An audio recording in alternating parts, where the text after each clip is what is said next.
பாவம் செஞ்சவன் காசை சாமி ஏத்துக்க மாட்டார். பாவம் செஞ்சவனுடைய பணத்தை விலக்கரிக்க மாட்டார். பாவம் செஞ்சவனுடைய நெய்ய சாமி ஏத்துக்க மாட்டார். பாவம் செஞ்சவனுடைய வஸ்திரத்தை சாமி கட்டிக்க மாட்டார். பாவம் செஞ்சவனுடைய கைனால கட்டப்பட்ட பூவை சாமி ஏத்துக்கொள்ள மாட்டார்.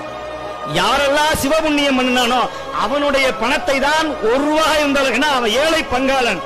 சேந்தனாருடைய களியை தின்றவன். தீட்சிதர் கொண்டு வந்த பட்சணங்களை எல்லாம் தூக்கி போட்டு விட்டு சேந்தனார் கொண்டு வந்த செல்லரித்த பச்சரிசியை களியாக கொண்டு வந்த அந்த களியை சாப்பிட்ட ஏழை பங்காளன் எங்கள் அம்பலவாணன் நடராஜ குருமன். அவனுக்கு தெரியும் யாருடைய காசை, யாருடைய பால் புண்ணியமான காசுன்னு அவனுக்கு தெரியும். அந்த காசு தான் போய் நான் கவலையே படுறதில்லை. சில பேர் தரமாட்டான், அப்பா உடுப்பா அவன் தராதாகி நல்லது, ஐயோ அது பாவ காசா இருக்கும், அவனை கேட்காத. இயேசுநாதர் சொல்லுவார், தூங்குறவனை எழுப்பாதே, அப்பொழுதுதான் அவன் பாவம் செய்ய. பாவியை நம்பாதே, அவன் மீண்டும் மீண்டும் உன்னை துரோகத்துக்கு விழுத்துவான் அப்படின்னு சொல்லுகிறது பைபிள் சொல்லுகிறது.